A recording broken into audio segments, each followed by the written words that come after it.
Hi, and welcome to a new edition of the third session. Our guest today is a 360 digital marketer. No, she doesn't do only SEO, even if we know her because of SEO. But she also does social media. She knows well also email marketing. She is a full, completely engaged 360, as I was saying, digital marketer. He is able to design digital marketing strategy which are nuanced and fresh like a good jalapeno, but can have also a strong impact as a good Barolo.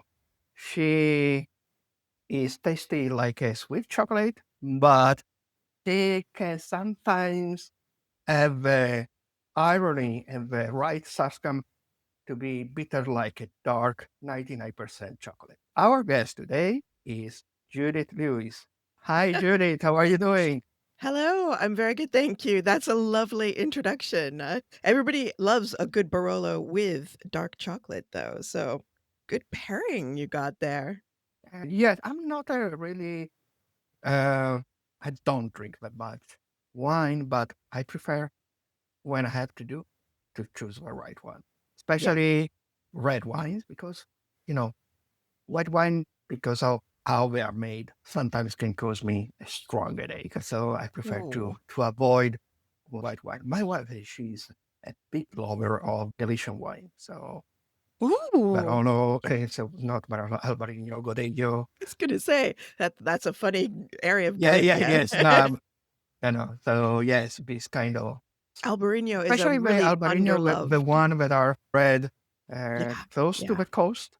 So with the Mm. salty taste. Yes. Yeah, no, they're lovely, and she's got great taste, and I do love Albarino because it expresses itself so differently depending on where you get it from, but it's so nice and light and refreshing, and it cleanses your palate, so if you've had really, like, fatty foods and you have just a nice cool glass of Albarino, it is beautiful, whether it's from Spain or Portugal, that grape is just so it's just such a lovely, lovely wine. The grape really expresses itself well, so good taste. Mm, thank you, you tell her. And just before starting talking about digital marketing, and so to make understand why you talk so finely about wine, would you like to just cite what else you do and what else you are apart of the digital marketer so they can Yeah. understand it with knowledge? Hey, I used to work at an agency and they said, "We're a full service digital agency," and I said, "I don't think you mean that in the way that some men mean that." So, yes, I've done email marketing, paid search, organic search, social media email marketing is so much fun. It is the unloved middle child of digital marketing, but besides that, because we all need a life outside of our daytime jobs, I also am WSET 3 wine person. I wouldn't say expert. I know masters of wine. They're the experts. But I am very well educated in wine. I judge wine. I've judged at Berliner Wine Trophy, Wine Lovers Wine Awards in Hungary, the Georgian Top 100 wines in Georgia, the country, not the state, Yes. and several other wine competitions. So I'm very judgmental in search, but also in wine. And also, I sit on the board of directors for the Academy of Chocolate in the UK, which seeks to increase education about fine, good quality chocolate. So, not the low cocoa percentage quality stuff that sometimes you might find in your local supermarket, but the higher stuff, which does come from your local supermarket. For instance, mine, that's, I don't know if you can see that, Uh, M&S milk chocolate, oh, 46%. yeah. So, yeah, that's a very, very good quality chocolate, and there's lots of good quality chocolate you can get from your local supermarket, so just gotta keep a lookout for it. And, of course, Perfect. marketing is part of that, right? Yeah, right, right. I mean, that's why also the bad chocolate is so well sold. It's the sugar and the fat content, so Yeah, yeah, there's a yeah. lot of replacement fat, so palm oil goes into chocolate, and so you've got that palm oil, which gives you the oil, the sort of that fattiness that we love, and then the sugar is so high because it's about 18% cocoa solids, which means Yeah. the rest is all milk and all and, replacement oil, and sugar. So out of 100%, less than 20% is actually chocolate, and the rest is additives.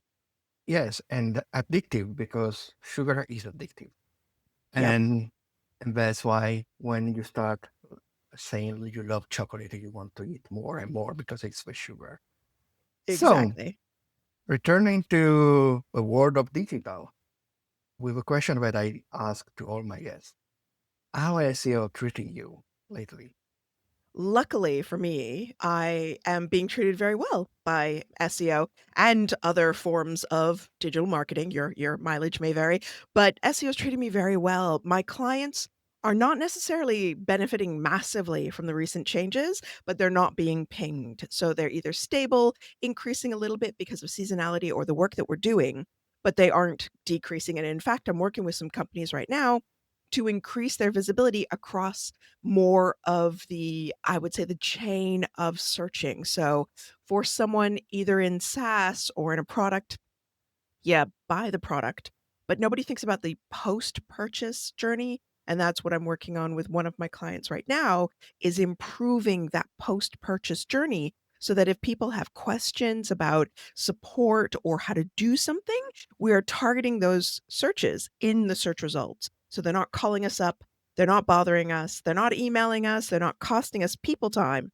They're getting everything they need from the search results. So not only is the current Google updates and Google changes and Bing and Naver and Sesnam, not only are they treating all of my clients at least neutrally or well, everything is moving on as well, and people are really seeing the value of post-purchase optimization. Yeah, you really synthetically describe what should be a good digital marketing strategy, which is a strategy which see the synergy of all the different channels. And in that case, you're specified by the part that SEO can do. And with all the changes that we are seeing where the classic click metric is somehow declining because of a zero-click SERP, because of a presence of AI overview, for instance.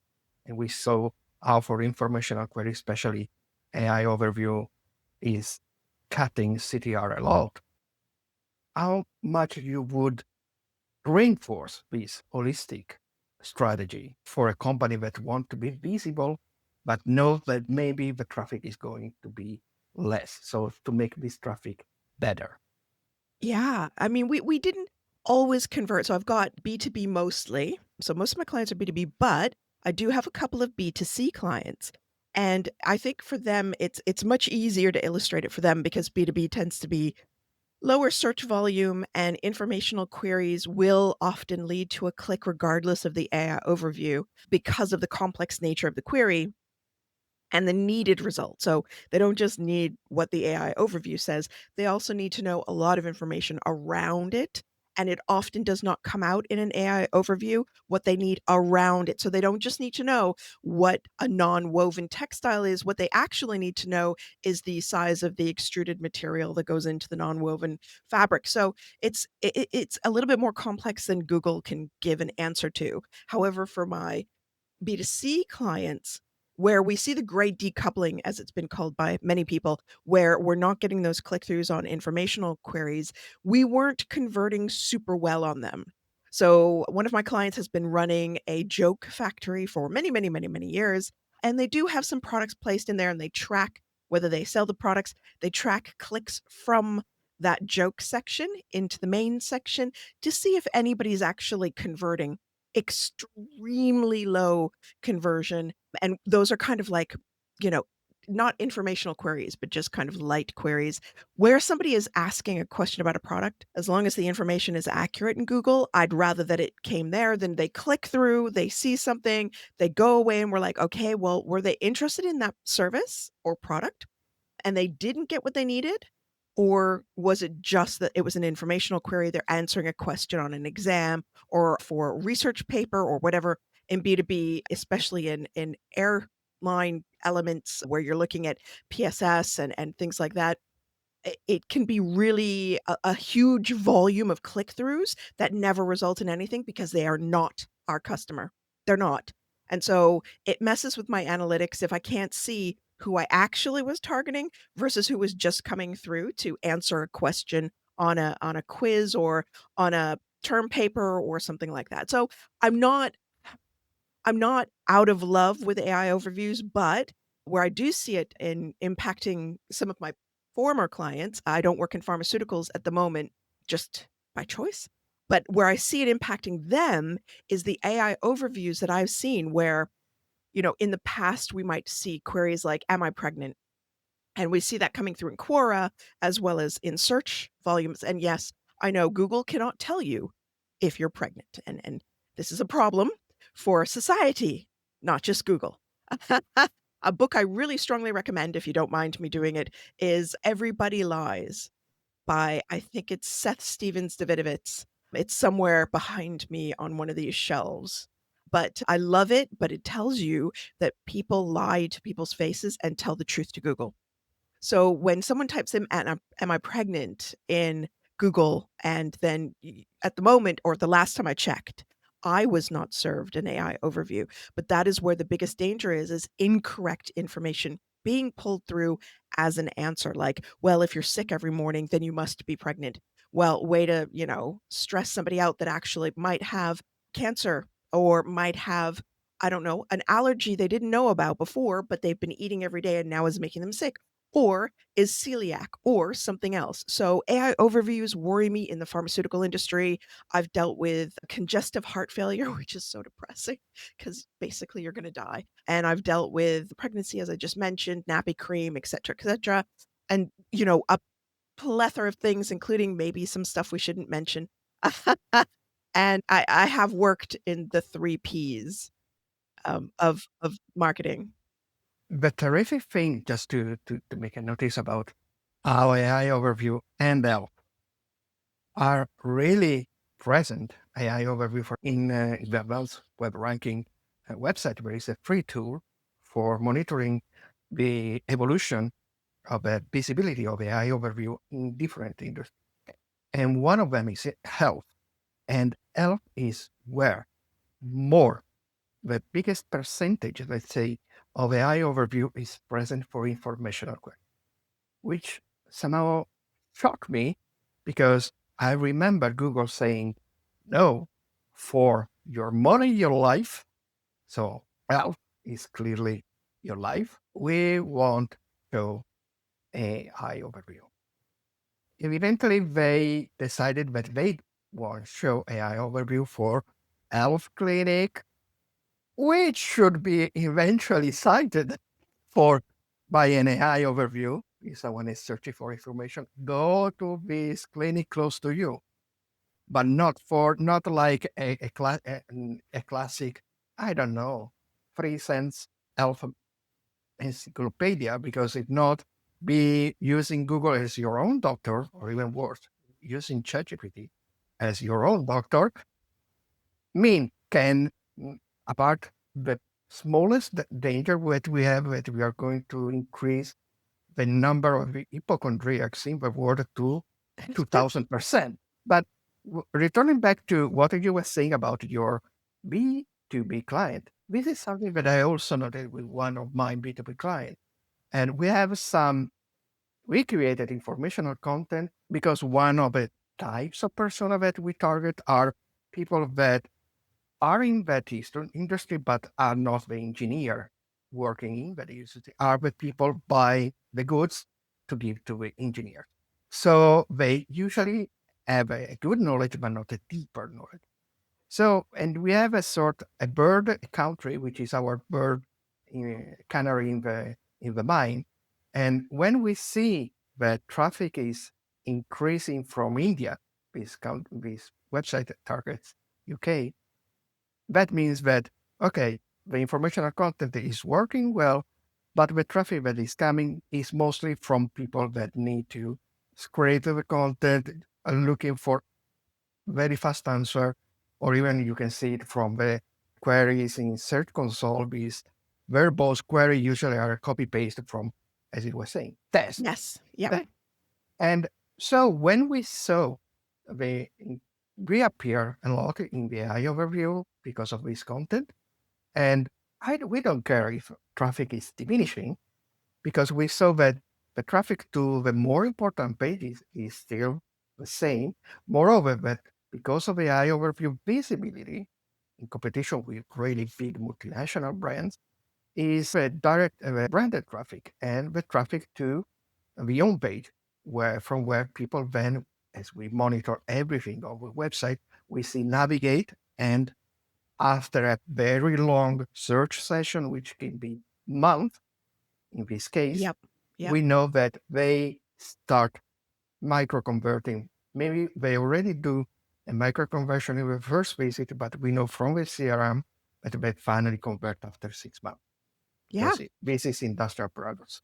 So yes, I totally agree with what you have said. And for B2B, as maybe also for B2C, but especially on the transactional side of the things, it's not a big problem. Problem is, as we know, for the publisher, especially the Yes. small independent publisher, as Yep. I also discussed with many other guests like Lily Ray, like Luann Forrester, or others. Yeah.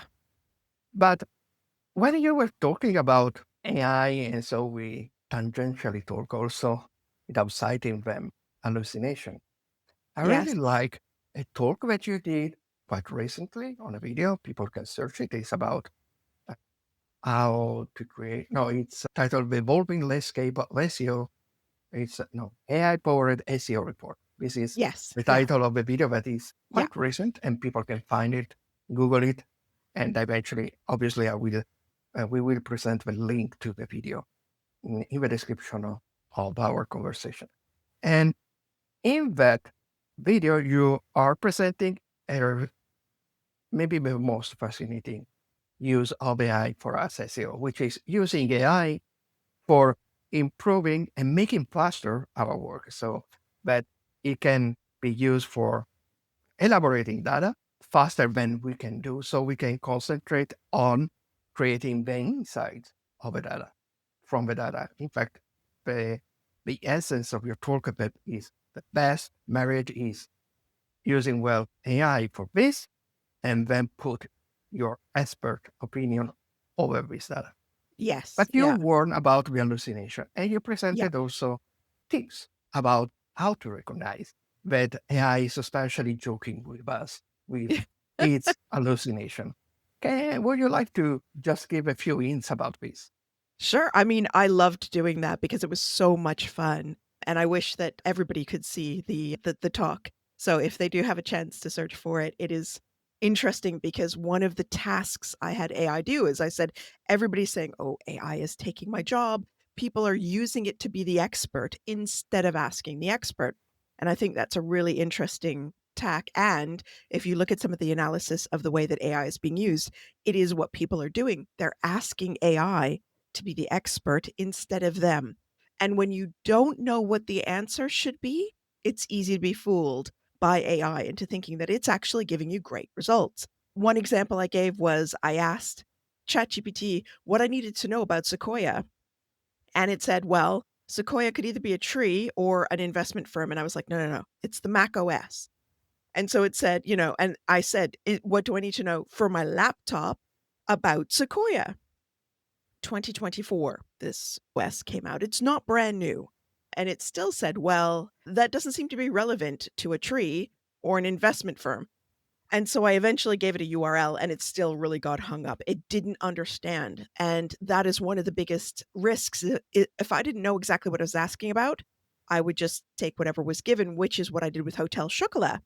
With Hotel Chocolat, I said, right, do a technical audit for me. I'm lazy, I'm tired, I've got 1,000 other things on. Maybe I'm in an agency. And Mhm. my boss has said, I need to do this and this and this and this. And so I'm like, right, ChatGPT, give me an audit of the Hotel Chocolat website. And it says, yes, no problem. Here you go. And then I started to ask it questions as an expert. And I said, well, where did you get these orphan pages? And it said, well, I took my best guess and this might be it, but I can't guarantee it.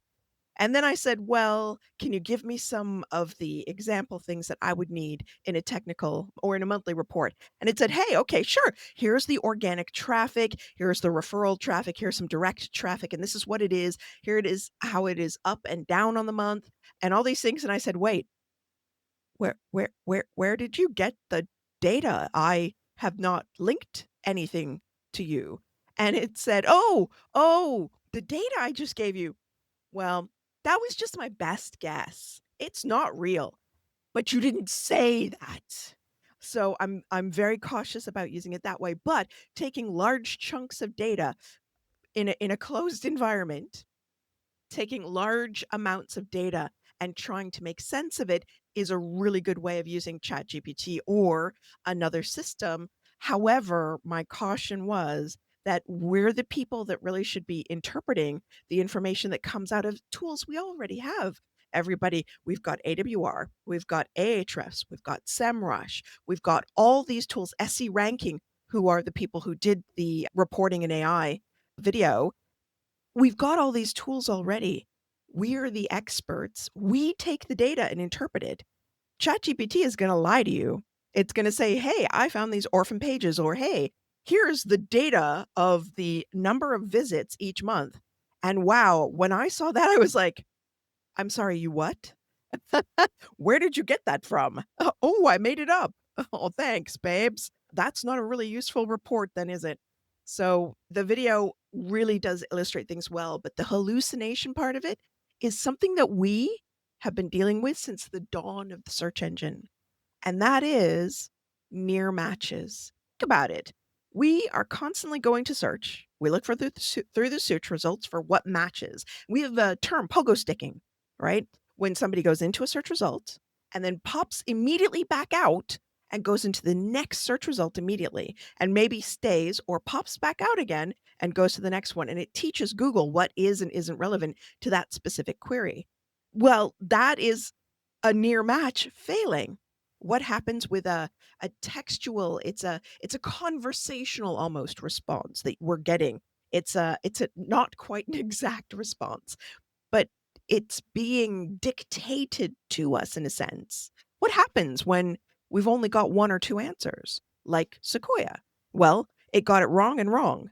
So we're not given the opportunity to then look down the list, as I showed later, to see what Sequoia actually matched against in the search results.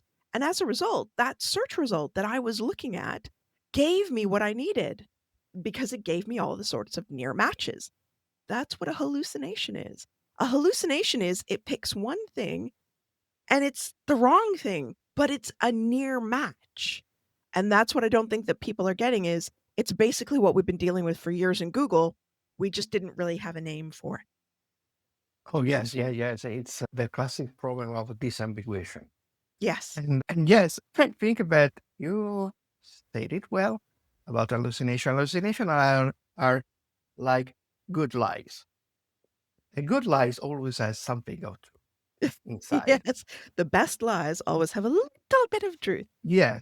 And that's why so many people falls into this hallucination and only recognize the very blatant ones like, the classic hallucination about glue and cheese and pizza that were Yes. so spread like exactly 1 year ago when SG came out and became AI overview. And in fact, returning to using AI in technical SEO, I personally prefer not to do it. Also because, the only thing that I do it is when I have a huge amount of data Yeah. and I don't want to lose my eyes inside it. So what I do is formatting well the data, okay, and then uploading the data to Gemini. Maybe usually I even just use Gemini Insight Sheet, which is faster. But eventually, if I upload it to ChatGPT, I explain both the context, what it is with data. I explain very well what each column means. And then I do very, very precise question, the same question that I I would do to myself if I was doing the things manually. And then, especially for finding patterns, especially for that, because this is what uh, these tools are really super useful for. But doing then what the classic question, what will you do? This is not something that I would ask. I would ask eventually, what hypothesis do you think can explain this data? And from that, which is a sort of brainstorming. And then for me, okay, let's say this could be, this could not be, this could be yes, but more, something like this, but never asking for solution. This is also because we have, as an SEO, we should know it. We all love Screaming Frog, Side Bulb, and we love how these tools try to guide us with their hints, their suggestion, but we know that many times what they immediately detect as a problem, it's a problem, yes, but maybe it's not the real problem. There are other problems implied by this one, where they signaled by the crawler, which are far more important and that Yeah. are causing also that. So this is the same grain of salt we are using when we are dealing with a crawler. We should do it even more when dealing with something that actually is not as specialist as a crawler Yeah. when doing this kind of works and exercise. I would And say oh, hmm? sorry. No, go. I was going to say my father was a lawyer until he retired. The best example I have of the fact that hallucinations are with us because near matches are difficult, but the algorithm is doing its best to match what we've asked it is law. And what they've done is they've created just a database of only case law. That's it. Just remedies in tort and other kinds of laws, the laws of as a one specific area, cases from a one specific area, uploaded all of that, and then asked for some cases relating to a particular topic.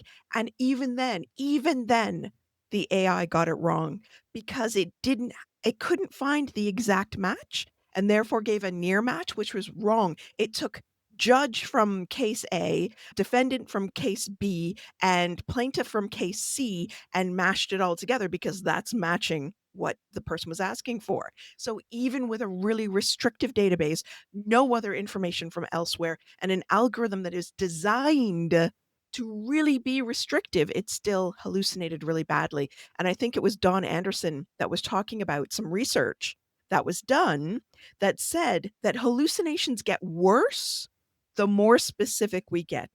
So hallucinations actually, well, I hate calling it hallucinations.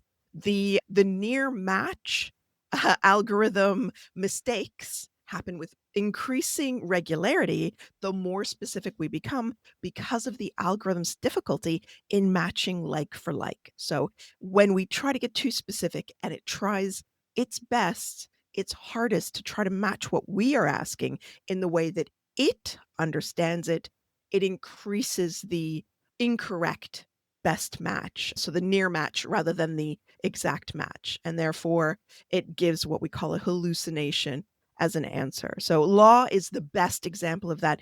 Even when it is incredibly restrictive, it still can't get it right.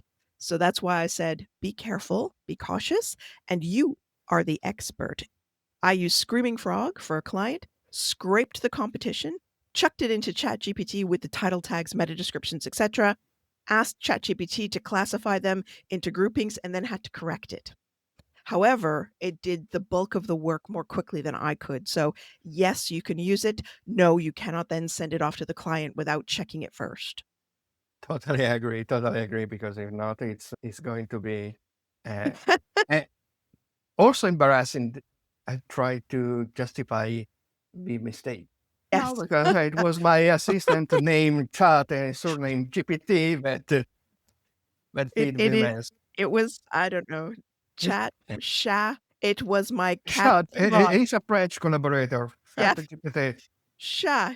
He got it wrong. He's an intern. Yeah, Yeah. He's not working anymore with us. All right. So just mm, blame it on Bob. I want to return just a second to the strategy thing because I love strategy. I think it's very the most rewarding part of our job, also then implementing it, having the client implementing it. But sometimes I feel, I don't know if you know the movie Amadeus, about Yeah. Amadeus Mozart. And there is a quote by Amadeus which is fantastic, which he says, I think the people in the court asking him, "Where is the opera? Where is the opera? Where is the concert? It's here, but where is it? We have to play it. Where is the paper on the paper?" It's just few things to put in the. So sometimes I feel like this. I really like to have this strategy and then putting it down. But then, I mean, the project must be, and the client must be also very well responding, because if not, I mean, I did all this brain effort to design what I think is the best strategy for you, and it's taking so long. But talking about strategy, one thing that I became even more aware now is because of all these so fast changes that we see. How can we design a strategy which is not rigid but agile enough in order to be possible to change it on the go and in a fast moment? Because sometimes the problem with strategy that they are very gated, very well architectured, but quite rigid. So usually, I think you have the same sensation. Really, Yeah. you're doing the same kind of question to yourself. How do you answer to this question to yourself? I think that that's a really difficult question because so many times it's the clients themselves that ask us for the strategy and they want a year-long strategy and they want, to resource people. And this is where the rigidness comes in, is they need to know the resourcing levels that they have got to achieve in order to deliver the work that is prescribed by the strategy. And so when I'm working with clients where we're trying to design a strategy, and I'm just designing one with a client right now, I look at the overarching aims of the company and everything I do, which is underpinned by data, as all of us do, I hope. I'm looking at you, kids. Everything we do is underpinned by data, or most of what we do is underpinned by data and not wishes, hopes, and dreams. And it relates back to the company's aim. So if the company's aim is to be perceived as a leader in airline technology or perceived as a leader in microphone technology, well, how do we do that? What are we doing as SEOs to underpin that and to help boost the perception, at least through search results, that this company, Samsung, is the leader in a microphone technology? So that's the wiggle room in there. But the problem is resourcing, right? And if you have to pivot at the last moment, if I've got people scheduled, human beings that rely on a company or on a freelance gig for their jobs and for their livelihoods and for their mortgage or rent, what happens when those 8 articles that were scheduled to be written this month suddenly are no longer valid because somebody at Google presses a button, as Danny Sullivan has done on more than one occasion, and everything changes and they're no longer going to help us at all, and in fact are a waste of time. So that is where the rigidity comes in, that we need to be able to brief in 8 new articles, maybe not all 8 at once. Maybe we can do, 2 at once and then the next 2 within another couple of days and then 4 to finish off the month. We need to relate everything back to the overarching strategy, the strategic values of the company. Are they trying to achieve 25 million in sales? Is that their target? Are they trying to be seen as the world's leader in soap? It can be mundane. It can be sexy. Like, do they want to revolutionize the way that we approach DNA research? Or do they just want to make people have a better experience going through an airport? And I say just, I shouldn't, because people's experience going through an airport is super important. But it doesn't matter what it is, as long as we're relating it back to the overarching target and strategy of the company itself, each step down. So the overarching then SEO targets is, I want to publish 200 articles, 150 of which underpin the company's positioning, 50 of which are DR, are direct response, so are more aiming at making us money right away. And then because you've then been broad there, then the specific ones underneath that become, these are the topics or of the articles that we're going to write. So each step down gets more specific. So it does require us as SEOs to take a step back out of our comfort zone of technical SEO or content SEO with keywords and with topicality and entities, or link builders with our focus on, making sure that we're getting those links from relevant websites that are actually going to send us traffic and are going to result in sales, and look at the bigger picture. And I know it's not a comfort zone for a lot of us, but if we're able to step back and see the bigger picture and then target our strategies, our tactics to that overarching strategy, each layer down we go, if we give ourselves enough wiggle room, it means that when we hit that month where Google's like, well, screw you, no, which I feel like they're doing to me personally, we can pivot really quickly because we've said, well, we're targeting 8 articles. Those 8 articles are no longer going to make us any money. Let's change that.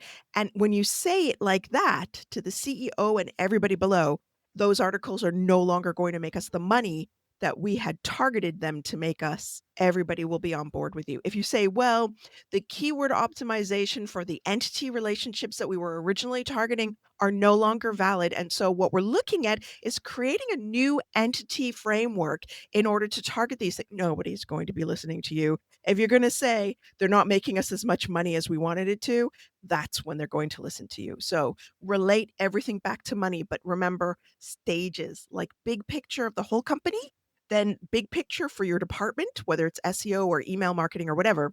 And then, what are the tactical elements that'll achieve that big picture? And then underneath that, how do you break out each of those tactical elements on a per monthly basis? And then, what, and this is the most dangerous thing, never do this. What is the money that you are associating with these tactical elements? So if you're going to say, I'm going to spend 200K on articles, but I expect based on, the amount of traffic that it'll send through search result and assume 2% conversion rate, that we will, and an average order value of 6,745 pounds or euros or whatever.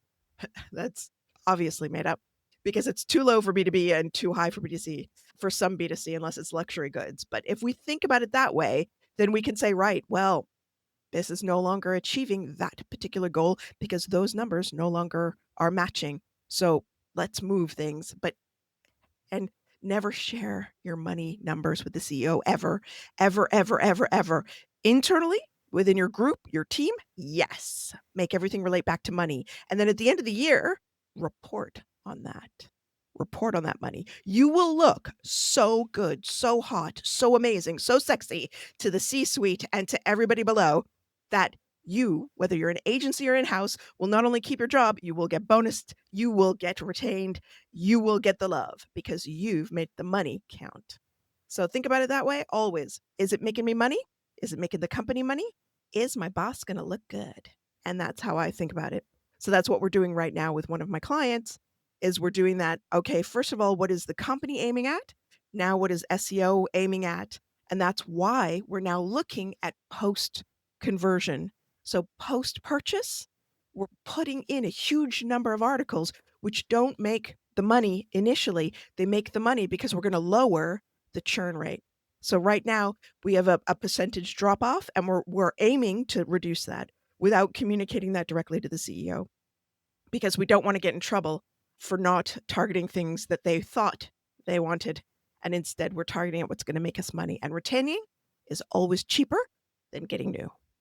I agree. And I mean, resuming it's about to into concept is avoid sales centrism, what I say call as sales centrism, thinking that everything is like in the Middle Ages, people were thinking that everything was circling around the art. Nothing circles around SEO.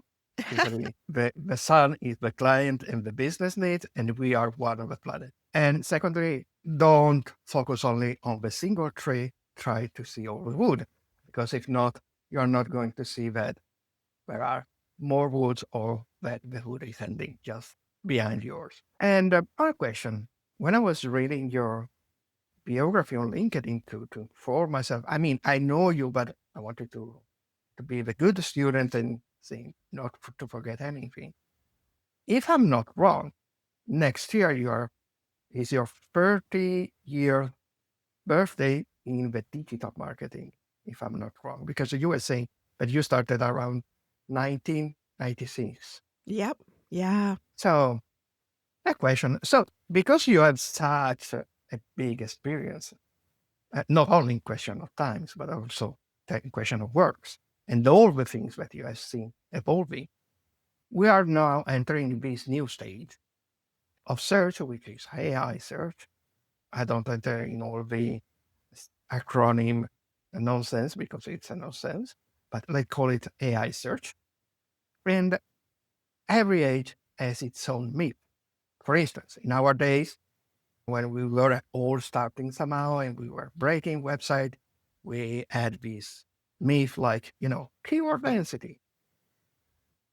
Are you already seeing some new myth related to AI that is starting to make you look people like this?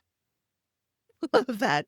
Yes. I mean, I think I my younger brother is a mathematician, so he and I discuss algorithms quite regularly, and I worked in machine learning, so building algorithms within the agricultural area, which is not it's not super sexy, but it is essential because it's how we get fed. In that case, it's how we get wine. But a lot of people think that they know what's going on, and I don't understand how someone, even I don't know everything that's going on. So the biggest myth is that somebody can be an expert in generative engine optimization or AI. First of all, the argument of whether it is AI or not has not, in my opinion, been settled, because is it an artificial intelligence or is it just deep learning, machine learning? And I don't feel that we're using the terminology correctly, and therefore people are calling themselves experts. And that is a myth. There is no expert beyond the people who are working in the math area. They're the experts. A marketer is never going to be an expert in an algorithm that is driving things that the engineers at Google can't currently explain why search results are the way they are because of something that is learning. So you can never be an expert in that. There will almost never be an expert in generative engine optimization. And right now I'm saying something, and in 5 to 10 years, perhaps I will be incorrect because there will be guardrails that will ensure that we actually can be generative engine optimization experts. But at the moment, the way things are, it is very, very difficult to call yourself an expert and to be believed because it's a brand new area of technology that is emerging. And if we think about the logarithmic rate of increase in functionality, it's difficult to stay abreast of it as an engineer, let alone as a marketer. And B, you didn't do the math. So I really don't believe you. So that's my biggest bugbear, is people calling themselves experts. But the other one is that you can optimize for AI overviews. And I would say that there are methodologies that you can incorporate that will improve your potential or chances. But much like the latest days of Google, you do a lot of things and sometimes they result in naught because you've missed something along the way. So I think the myth that you can somehow magically, automatically, like we used to be able to do with Google, ensure your inclusion in the results is, I think it's massively premature, quite possibly a myth, and so therefore incorrect. We can improve our chances, but there are no guarantees in life. There were never any guarantees in Google. There are no guarantees in life. And there is no sense in trying to guarantee your way into Chat GPT's results. And we did an experiment, if you remember, to Yes, try to totally. adjust things. Yes, I remember. And only one of the many tries worked. Yeah, exactly. And it worked for a short time, and then Yeah. it reverted back to type. So it was an interesting view of how recency played a role in what it was responding with, and also frequency of query. So if you went in, and I don't know if I should give this away, but I might have used an old school technique that maybe we might have used a while ago, or maybe not. And I might have gone into ChatGPT with different accounts, paid accounts on different laptops, because sometimes maybe I don't know, maybe I broke something and had to use a different laptop. We'll say that. We'll stick with that lie, that illusion, that fantasy, that myth. And then maybe I went in and did a frequency of queries saying, why didn't you include Judith Lewis in this result for X? And ChatGPT would be, you know what, you're right, X, Y, Z. And I started to do that with frequency. And that frequency then resulted in later, as you know, in that community, shall we call it, of people who were monitoring those results. When you saw results come up that actually included my name, sometimes that was because I had gone in and used an old school spam technique, but it was short-lived like the old school spam techniques were, and it was a recency and frequency a result rather than something that you could actually manipulate over the long term like good, solid, old school SEO does for us, which is optimize well and it's good for the long term. Optimize poorly and it's only good for the moment and then it goes away. Yes, in fact, there are quite many of these techniques, let's say experimental, if we want to call them so, that are really starting to pop up. Yeah. And yes, they have the only one that I've seen lately. I'm not going to share it, but it's very available on your most closer LinkedIn post. It's a tactic that is actually smart because it's rely on nudging people to share the question from your website and share and make this question directly on ChatGPT, but with a little trick to add the please remember this answer in your memory. So this is really tricking the memory function of ChatGPT in this case, because at least for all these person that did this kind of action, our page, our brand is going to be cited again over and over and over in everything. So that is a way eventually to force a little bit the machine. It's correct, it's ethical. I mean, it could be. There is no rule right now. There are no guidelines for ChatGPT in this sense. When it comes to search, formally, if you want to really be strictly white ACO, we have at least a guidelines from Google, a guidelines from Bing.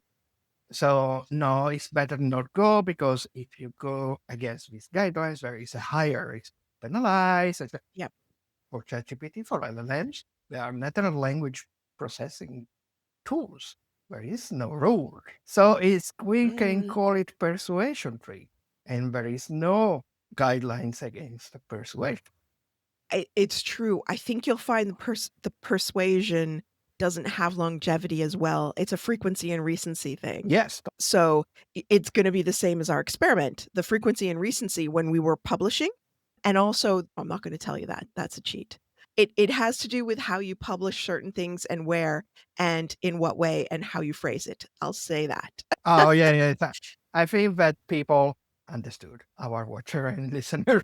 So yes, Yeah, totally true. we don't want to be encouraging people to do things because what will happen is it's old school spam techniques that are Yeah, working right now totally. to influence ChatGPT. If we start, what I don't want to do is encourage people to think that this is a rule or it's a methodology to achieve long-term results.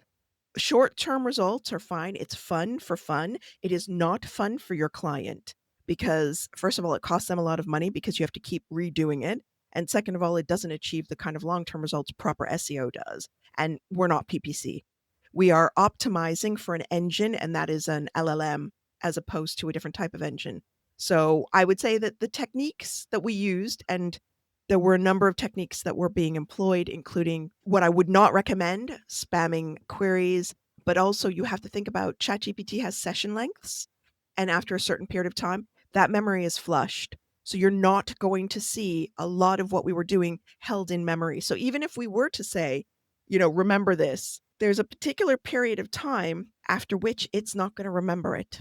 And we could probably prove it using that joke, shall we say, that we were doing, that test that we were doing, which shows recency and frequency, encouraging results. However, look at how quickly it dropped off. For example, I once got a link off of the Telegraph and it boosted my own personal blog massively, hugely, while that article was on the homepage. And then as soon as that article moved away from the homepage, it started to drop in how it was impacting my sites and its rankings for A lot of terms that I really wasn't interested in, but still because they were covered in the article and on my site in places in an offhanded sort of way, like a near match on a hallucination from ChatGPT or AI overviews.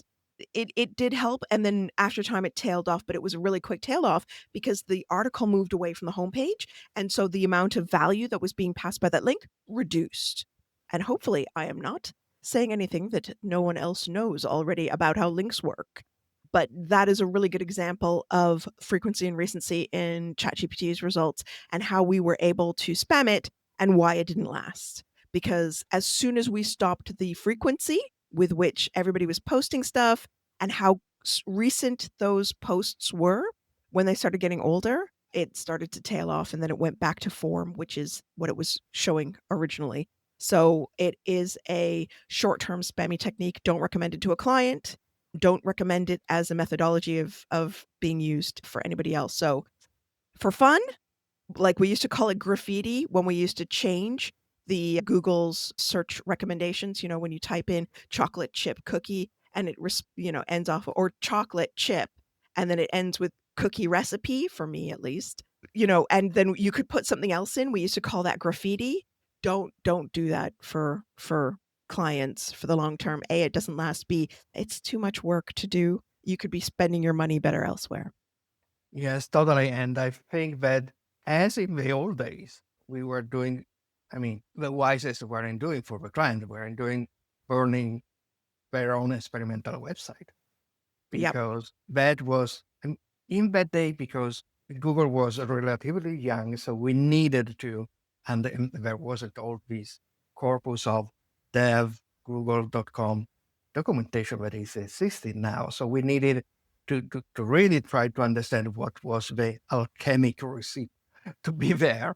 So we started to do all kind of dirty stuff, but not because we wanted to do dirty stuff. We wanted to push to the limit the system in order to see how much we can do and much we Yep. can integrate the mechanism. And so yes, you can try this kind of experimentation on your own experimental website, but yes, never with clients, because if not, you're going to lose the client. You're going not only to lose, the visibility on ChatGPT because of everything you just said, but you're going to lose the money that the client put on you. Exactly. Yep. And I was looking at the clock and we already done it. It's very fast this hour that we already talk. So, um, Wow. It's because I just go on and on. no, this is because you're interesting, because if not, it would be classic never ending hour. You're really, really, really says wonderful, interesting things. So let's talk about it. Just a very quick question, so people can know you well. People already know your expertise about wine and your expertise about chocolate. But let's go to the specific thing. What is the wine that most surprised you as good? Oh, wow. The wine that most surprised me I would have to say Xinomavro. So I was at a conference some years ago in Plovdiv in Bulgaria, which is you fly to Sofia, you take a bus to Plovdiv. And there was a press tour to the northern Greek area that then went to the conference afterwards. The Xinomavro in a Magnum, which I never thought I would be this big of a wine snob. It was so beautiful. It was rich, deep red fruits. Imagine you had like a bowl of dark red cherries, really ripe but Mm-hmm. dark red cherries, but like everything's pitted so you could just take a spoonful and just like pick it all up. So dark red cherries and raspberries and maybe some chopped up really rich ripe plum, a bit of prune, just a little hint of prune, but like every mouthful you took was like this luscious, juicy, beautiful, smooth, not too many tannins, not too acidic. Everything was really what they call in balance because it's not too high anywhere, but you get all these fruits through and it was gorgeous, but there were still tannins and there was still acidity, which means that you could have put it down, like stored it for a little while in careful conditions. And it would still have been this beautiful melody of fruits just coming through. It was so, so delicious.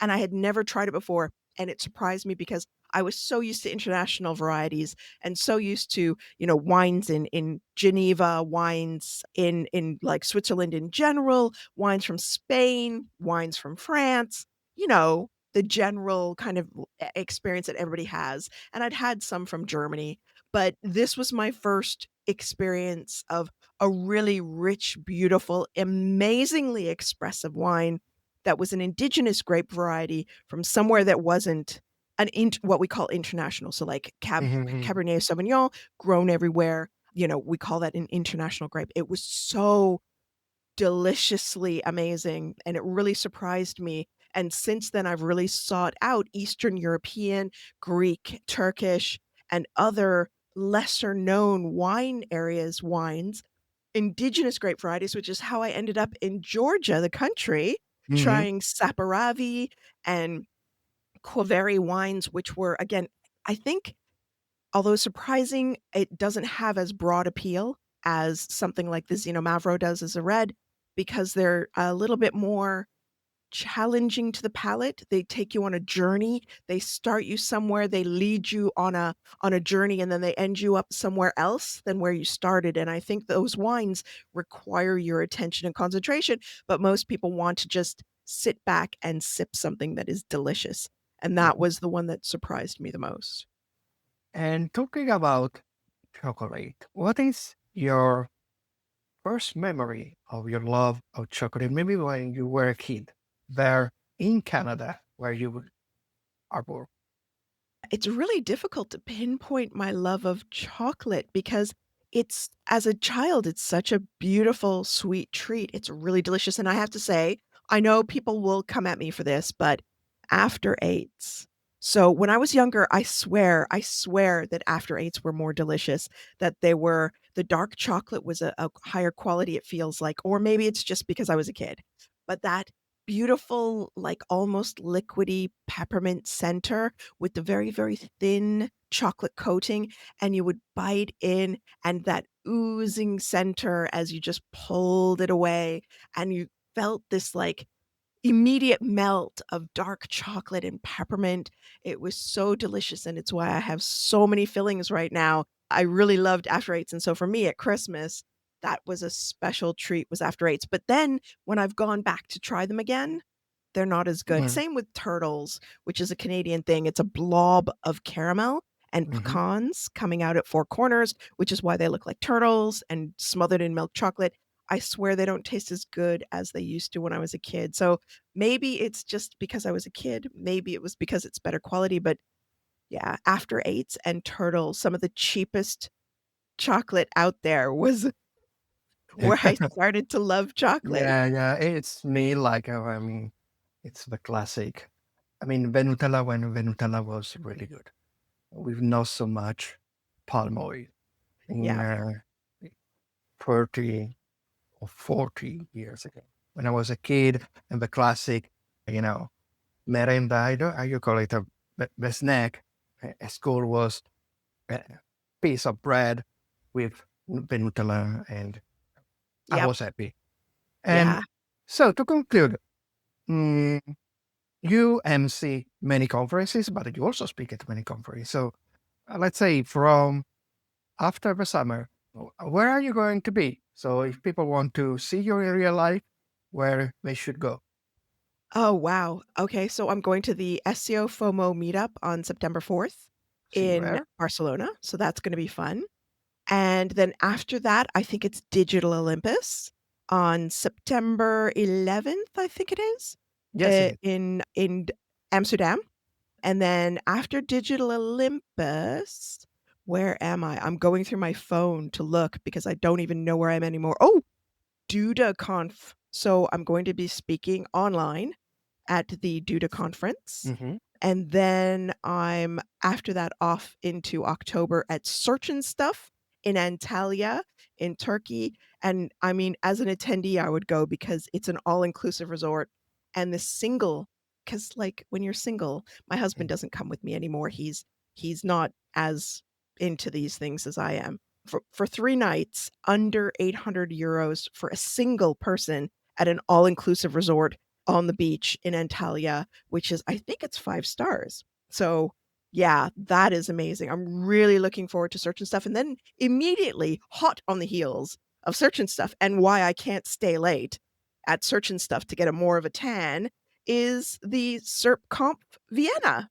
Yes. And that is always an amazing conference, SERPConf Vienna. I really enjoy SERPConf Vienna. And then it's the SEO Mastermind group, I believe, after that, which is happening in Dublin, but it is an invite-only thing. So you would have to go to the SEO Mastermind website but look for the one that's happening in Dublin, because there are lots of search masterminds around. Look for the one that's happening in Dublin, and then you can apply, I think, to be considered to be included on the invite list for that. Then it's Brighton. I'm not speaking there, but I'll probably be there. And then at the end of October, the thing that I'm super excited about, Spotlight. I'm going to be at the SEMrush Spotlight conference. So that's going to be exciting. And in between there, I mean, I don't know if people would be interested in this, but I am doing a session on how to judge chocolate in October. That's Whoa. going to be virtual and probably only about a $5 to take part in, but unless we do a chocolate package for people, in which case we might have to charge more. But yeah, so it's a very packed September and October for me. Yeah, Uh, yes, I see. I see. but fun. And I Yeah, don't think always I've left fun. anybody out. I hope I've not left anybody out. If I have, I am desperately sorry. I'm looking at my phone now, but I think I have included, oh, and I might be teaching a course somewhere, but yeah. You are really busy. You are Yeah. really busy indeed. Thank you. Thank you so much, Judith. It was a splendid hour with you. And I'm sure our watchers and our listeners really enjoy to be with you. Thank you And so much. you're welcome, Judith. And regarding you, you know what you have to do. You have to give a like to this wonderful episode with Judith Lewis. You have to ring on the bell to be notified about new episode. And if you want this channel and this series to grow, please give it a like to subscribe to the channel, so you will be always updated about it. Thank you. Have a nice day and see you in the next episode of the Search Session.